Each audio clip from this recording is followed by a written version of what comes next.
नवम स्थान में बृहस्पति ग्रह। मंत्रेश्वर महाराज के अनुसार प्रसिद्ध होता है, मंत्री और धनवान होता है,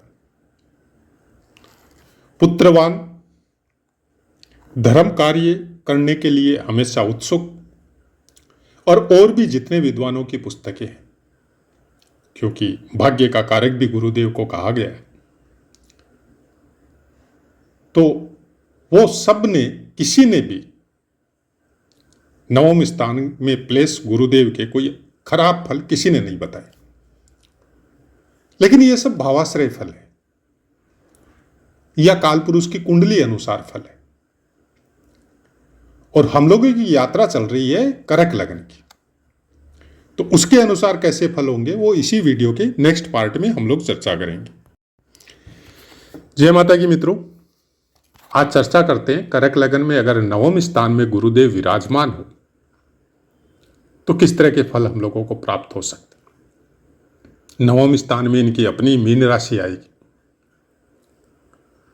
अपनी राशि पे विराजमान होंगे तो जाहिर सी बात है कि खराब फल तो देखने को नहीं मिलेगा। ऐसा आदमी अपने सेवा क्षेत्र का विस्तार करता है, क्योंकि छठे स्थान का स्वामित्व इनको प्राप्त है। ये जहां भी रहेंगे, चाहे सर्विस में रहो चाहे बिजनेस में रहो, लेकिन सेवा के कार्य में इनकी विशेष रुचियां रहेगी। कितने भी ज्यादा पैसे वाले हो, कितना भी बड़ा नाम हो, कितना भी बड़ा ज्ञान हो, ज्ञानियों में श्रेष्ठ हो, लेकिन जहां मौका मिलेगा धार्मिक या धर्म कार्य या मांगलिक कार्य से संबंधित कोई काम को करने में न तो शर्म करेंगे, न संकोच करेंगे, न कोई अपमान का अनुभव करेंगे। ये उसमें आगे बढ़ चढ़कर एज लाइक लेबर की तरह उसमें सम्मिलित होंगे और काम करेंगे, और इसी से इनकी ख्याति भी बहुत दूर दूर तक फैलेगी। हर आदमी के अंदर इनके प्रति बहुत अच्छी भावना रहेगी, सबका भला करने में तत्पर, अपनी हैसियत के अनुसार सबका हित चाहने वाले, सबके प्रति दया और ममता की भावना रखने वाले ऐसे इंसान होते। मीन राशि में गुरुदेव का विराजमान होना स्थिर नहीं रहने देता, तरह तरह का ज्ञान प्राप्त करता है ऐसा इंसान। धार्मिक कार्यों में विशेष रुचियां लेता है, शरीर से बहुत स्वस्थ होता है, क्योंकि पंचम दृष्टि, धर्म की दृष्टि जो है वो इनके लगन पर जा रही है। सुंदर होगा ऐसा इंसान, देखने में एक अलग ही सौम्यता या अलग ही ग्लेज इनके शरीर या चेहरे पे आपको नजर आएगा। लेकिन उसी शरीर के द्वारा ये हमेशा दूसरों की भलाई में तत्पर रहेंगे, आगे बढ़ के कार्य करने की इच्छा रहेगी। बाकी ग्रहों का प्लेसमेंट के ऊपर बहुत कुछ निर्भर करता है, लेकिन गुरुदेव अगर बली हो, स्वतंत्र प्रभार हो, कहीं से किसी ग्रह के जो द्वारा डिस्टर्ब नहीं हो, तो ऐसे फल आपको देखने को मिलेंगे। पुत्रों से विशेष स्नेह या इनके नाम से ज्यादा पुत्रों का नाम होना, उन्नति करना, प्रगति करना, ये कुछ विशेष फल, क्योंकि नवम दृष्टि इनके पंचम स्थान पर जा रही। धर्म का उत्थान, भाग्य का साथ, और अपने वंश और कुल की परंपरा को धार्मिक तरीके से आगे बढ़ाने वाले ऐसे इंसानों को पुत्र संतान प्राप्त होती। नवमांश की बात करें तो पहला नवमांश ही करक का आएगा, मतलब इनकी उच्च राशि का आएगा, और अंतिम नवमांश जहां ये बैठे हैं वहीं का आएगा, मीन राशि का, जिसका थंबनेल में भी हमने आपको लगा के दिया है। मीन राशि में पूर्वा भाद्रपद का चतुर्थ चरण आएगा, जिसका स्वामित्व गुरुदेव के पास है। फिर उत्तरा भाद्रपद जिसका स्वामित्व शनिदेव के पास है, और फिर रेवती जिसका स्वामित्व बुध देव के पास है। रेवती नक्षत्र में होना थोड़ी अलग संभावनाओं का द्वार खोलता है, थोड़ा अलग तरह का ज्ञान आपको प्रोवाइड करवाता है।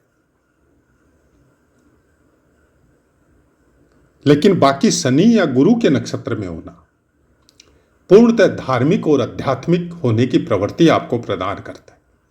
हाँ, ये बात जरूर है कि नक्षत्रों के स्वामी गुरुदेव से कहाँ विराजमान है। कोई दृष्टि के द्वारा कोई संयोग बन रहा है, युति के द्वारा कोई संयोग बन रहा है, तब फलों में परिवर्तन आता है। अगर नहीं बन रहा है तो फिर ऐसे फल आपको देखने को मिलेंगे, और सबसे ज्यादा देखने को मिलेंगे जब इनकी दशा या अंतर्दशा आएगी।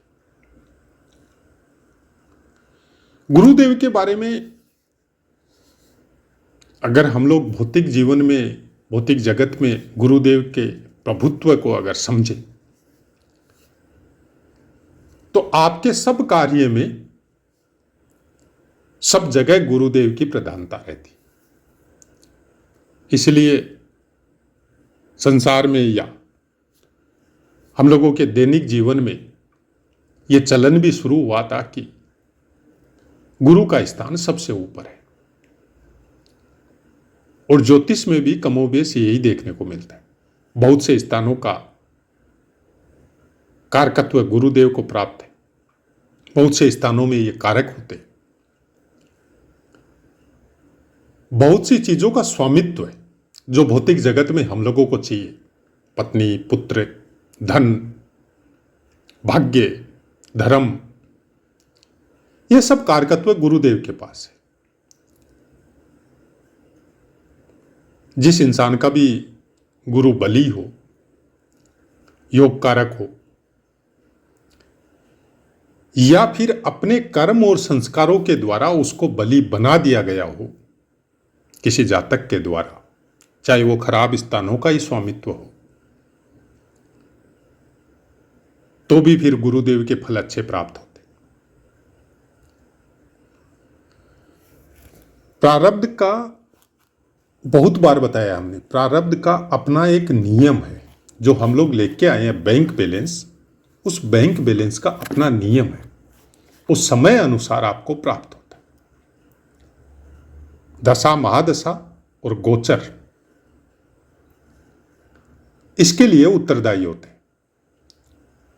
कौन कौन से प्रारब्ध हम लोग लेके आए हैं और किस ग्रह के द्वारा उन प्रारब्धों का भोग हम लोगों को प्राप्त होना है, उसका समय निर्धारित है। लेकिन कुछ अपने कर्म होते हैं जिनकी छूट हम लोगों को प्राप्त होती है। लोग कहते हैं कि प्रारब्ध के द्वारा कर्म भी डिसाइड होते हैं, कभी नहीं होते। अगर आपने ज्योतिष को केवल इसी लेवल तक समझा है, तब तो फिर ज्योतिष सीखना छोड़ दीजिए या मानना भी बंद कर दीजिए, ज्यादा सुखी रहेंगे। प्रारब्ध का भोग या प्रारब्ध की चीजें आप इस नजरिए से समझिए कि बहुत से जन्मों में आपने ये सब काम किया, तब कुछ मात्रा का बैंक बैलेंस आपको इस जीवन में प्राप्त हुआ। सब नहीं हुआ है, कुछ मात्रा का। तो सब कब होगा,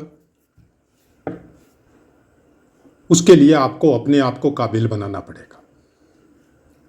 क्योंकि भौतिक जगत में उस परम पिता को, या वो ये वर्तमान की भाषा में अगर बात करें तो ये सुपर कंप्यूटर जो है, उसको पता है कि हमने जो सॉफ्टवेयर बना के पृथ्वी पे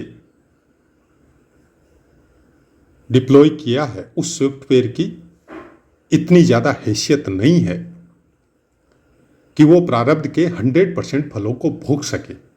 लेकिन उसके अंदर, उस सॉफ्टवेयर के अंदर कुछ की आपको प्रदान कर दी गई कि अगर आप उन की को एक्टिवेट कर लेंगे तो फिर वो प्रारब्ध के भोग इसी जीवन में 100% भोग के आप निष्कलंक होके उसका पार्ट बन सकते हैं। उस सॉफ्टवेयर के जो हिस्से से आप बिछड़े हैं वहां पे जाके आप पेस्ट हो सकते हैं। लेकिन ऐसी क्षमता सबके अंदर नहीं होती। वो चीजें आपको कर्मों के द्वारा, जो वर्तमान में आप कर्म करते हैं उसके द्वारा आपको प्रदान होती। कर्मों का इफेक्ट बहुत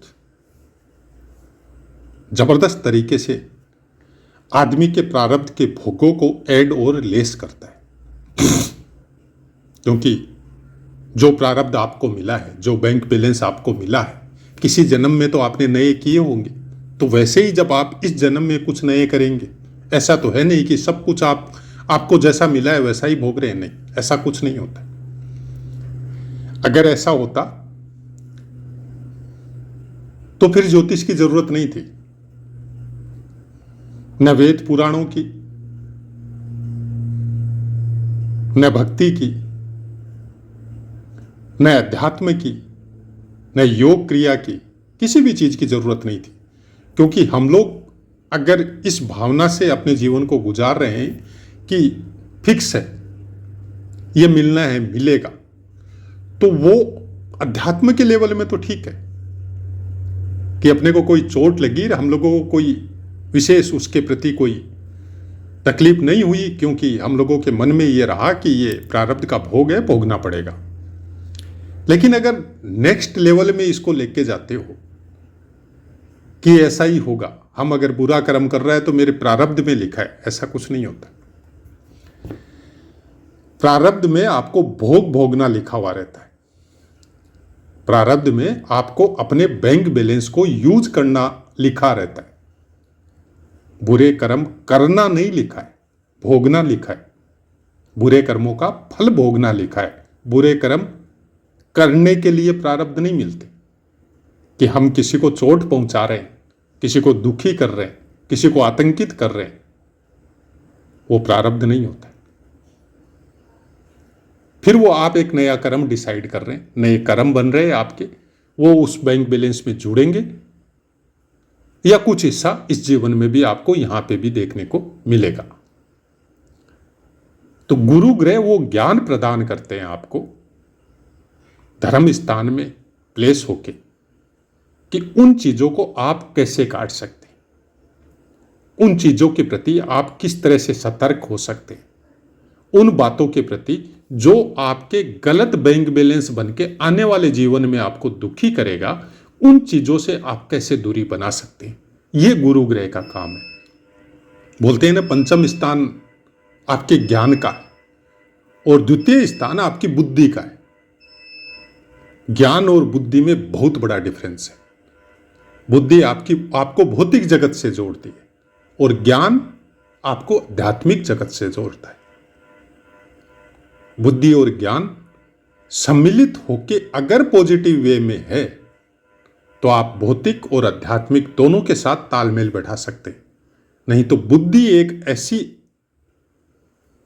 ऐसी अपने अंदर एक प्रेरणा है जो आपके ज्ञान को भी खत्म कर सकती है। क्योंकि बुद्धि आपको लालच प्रदान करवाती है और ज्ञान आपको निष्कलंक होने की प्रेरणा देता है, सबका हित सोचने की प्रेरणा देता है।